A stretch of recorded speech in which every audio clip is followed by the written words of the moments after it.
पन्हाळगडाच्या पायथ्याखाली असणाऱ्या गावांना बोचणाऱ्या थंडीची चाहूल लागली असतानाच इथलं राजकारण सुद्धा तापताना पाहायला मिळत आहे.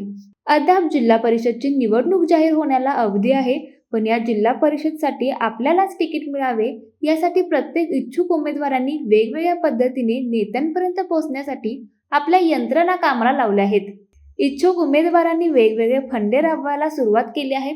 आंबवडे गावचे उपसरपंच सरदार पाटील, जिल्हा परिषद पोर्लेतर्फे ठाणे इच्छुक उमेदवार यांनी थेट पोस्टरबाजी करत आपणच योग्य का याचे वर्णन या पोस्टरच्या माध्यमातून करत साहेबांना उमेदवारी देण्याची गळ घातली आहे. सध्या हे पोस्टर चर्चेत आहे.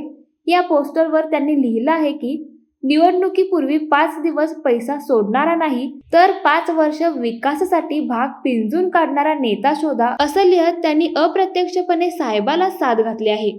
तसेच आम्ही पैशाने कमी असू पण सदैव जनतेत दिसू, नाळ मातीशी निष्ठा जनतेशी, प्रत्येकाच्या अडचणीत उभा राहतो पाठीशी, सर्वसामान्यांच्या घरातून उदयाला आलेला, जनतेच्या प्रश्नांची जाण असणारा आपला हक्काचा माणूस, असे USP सांगत संधीचं सोनं करेल हा शिलेदार ही टॅगलाईन वापरली आहे.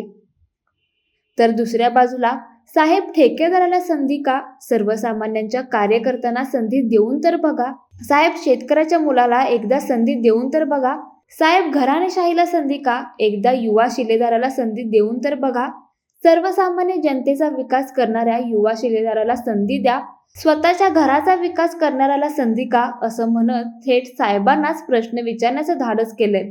आणि शेवटी साहेब निष्ठावंत शिलेदाराला न्याय मिळणार का, असा सवाल सरदार पाटील यांनी केला आहे.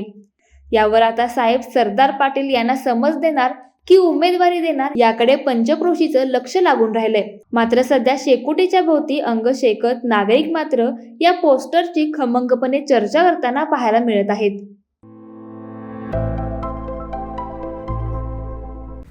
मटण थाळी, चिकन थाळी, स्पेशल गावरान चिकन थाळी इतकंच काय, ऑर्डरनुसार मुंडी रस्सा आणि खेकडा थाळी.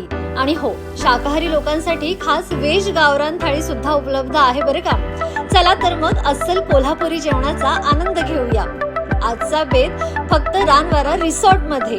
संपर्क 9209 76 13 53. पत्ता कोल्हापूर पन्हाळा रोड, केरले, मानेवाडी.